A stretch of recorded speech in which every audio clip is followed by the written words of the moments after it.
వి gold trusted gold buyers తాకట్టులో ఉన్న బంగారాన్ని విడిపించి ఈ రోజు ఉన్న మార్కెట్ ధరకే కొనబడును. మరిన్ని వివరాలకు సంప్రదించండి 77107720.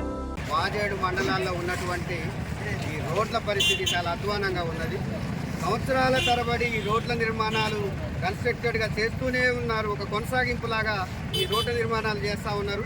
అది ఎప్పటికి పూర్తవుతుందనే అనుమానాలు అయితే ప్రజల్లో బలంగా ఉన్నాయి. అయితే ఈ రోడ్ల నిర్మాణాల వలన రోడ్డు రవాణా ప్రజల రవాణాకు అనేది చాలా ఆటంకులు ఏర్పడతా ఉన్నాయి. ప్రతిరోజు ఎక్కడ ఒక చోట ఈ యాక్సిడెంట్లు అనేవి జరుగుతూ ఉన్నాయి. ఇప్పటికి చాలామంది కూడా ఈ రోడ్ల నిర్మాణాల వలన యాక్సిడెంట్లు జరిగి చనిపోవడం కూడా జరిగింది. సార్, ఎన్ని రోజులు ఈ రోడ్లను మీరు నిర్మిస్తారని చెప్పేసి మేము మిమ్మల్ని అడుగుతా ఉన్నాం. ఎందుకు ఇంత ఈ నిర్లక్ష్యం వహిస్తాను ఈ రోడ్ల నిర్మాణాలు చేయడంలో? అదేవిధంగా ఇప్పుడు ఆర్ఎంబీ శాఖ వాళ్ళు చాలా నిర్లక్ష్యపూరితంగా ఉన్నారు. ఏకన్నగూడెం దగ్గర ఉన్నటువంటి ప్రాజెక్ట్ బ్రిడ్జ్ ఏదైతే ఉన్నదో ఆ బ్రిడ్జ్ని మీరు నిర్మించిన తర్వాత దాని లైఫ్ స్పాన్ ఎంత ఉన్నదనేది మీ దగ్గర ఉంటుంది కదా.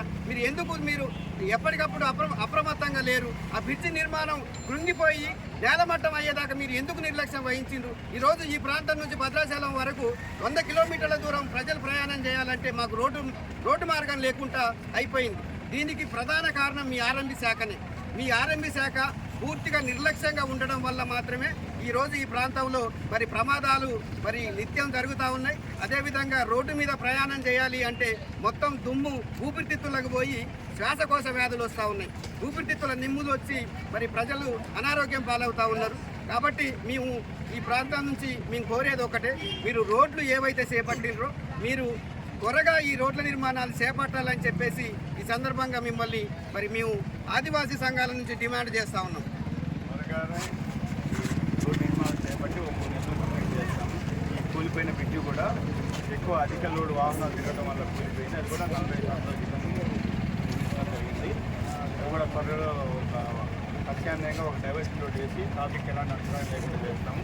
కొత్త బ్రిడ్జి కూడా 3-4 నెలల్లో కంప్లీట్ అయ్యేటట్టు వర్షాకాలం లోపు నిర్మాణం చేస్తాం. అట్లాగే సార్, ఇప్పుడు హెవీ లోడ్లు వెళ్తాను.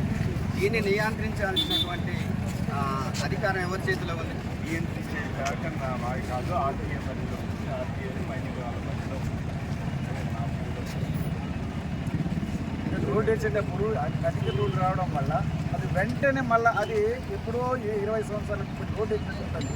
కాబట్టి అది రోడ్డు వేసేటప్పుడు కూడా లారీలు కానీ ఒక నెల రోజులు కానీ 2 నెలలు కానీ తిరగకుండా ఆపు చేయగలిగితేనే వెంటనే ఇప్పుడు ఏదైతే ఉంది రోడ్లు ఆగిపోయినాయో వాటి వెంటనే మీరు చేపట్టేటటువంటి ఈ ప్రాంతాల ప్రజల యొక్క ప్రాణాలను కాపాడిన వాళ్ళు అవుతారు. ఎందుకంటే ఇంత భద్రాచలం వెళ్ళాలని ఆసుపత్రికి వెళ్ళాలని కూడా చాలా ఇబ్బందులు పడుతున్నాం. ఇది ఇంకా మరీ ప్రమాదం ఏర్పడింది. ఏదైతే మిర్చి ఇప్పుడు ప్రమాదం వచ్చింది. కాబట్టి మీరు తొందరగా ఈ ప్రాంత యొక్క శ్రమ కూడి వెంటనే ఆ రోడ్ల పనిని చేపట్టాలనేటువంటిది అది ఏది ఒక దగ్గర ఏదో 1 కిలోమీటర్ దూరం వరకు చేస్తారు తప్ప దాన్ని కంటిన్యూ చేయకపోవడం వల్ల రహదారిలో ఏకన్నగూడెం దగ్గర ఒక హై లెవెల్ వంతెన కుంగిపోవడం జరిగింది. దాని పరిశీలన కోసం కలెక్టర్ గారి ఆదేశాల ప్రకారం రావడం జరిగింది. ఇప్పుడు వరకు భారీ వాహనాలు పోవడానికి ఆటంకం జరిగింది, కానీ చిన్న వాహనాలు ఆటోలు కార్ లాంటి పోవడానికి ఎలాంటి ఆటంకం లేదు. అయినను ప్రత్యామ్నాయంగా డైవర్షన్ రోడ్డు 3 డేస్లో కంప్లీట్ చేయడం జరుగుతుంది. అలాగే పర్మనెంట్గా గవర్నమెంట్కి ప్రతిపాదన పంపించి 3-4 మంత్స్లో పర్మనెంట్గా కూడా రిపేర్ చేయడం జరుగుతుంది. మరిన్ని వీడియోస్ కోసం ఛానల్ ని సబ్స్క్రైబ్ చేయండి. లేటెస్ట్ అప్డేట్స్ కోసం వాట్సాప్ ఛానల్ ని ఫాలో అవ్వండి. ఆ లింక్ డిస్క్రిప్షన్ లో ఉంది.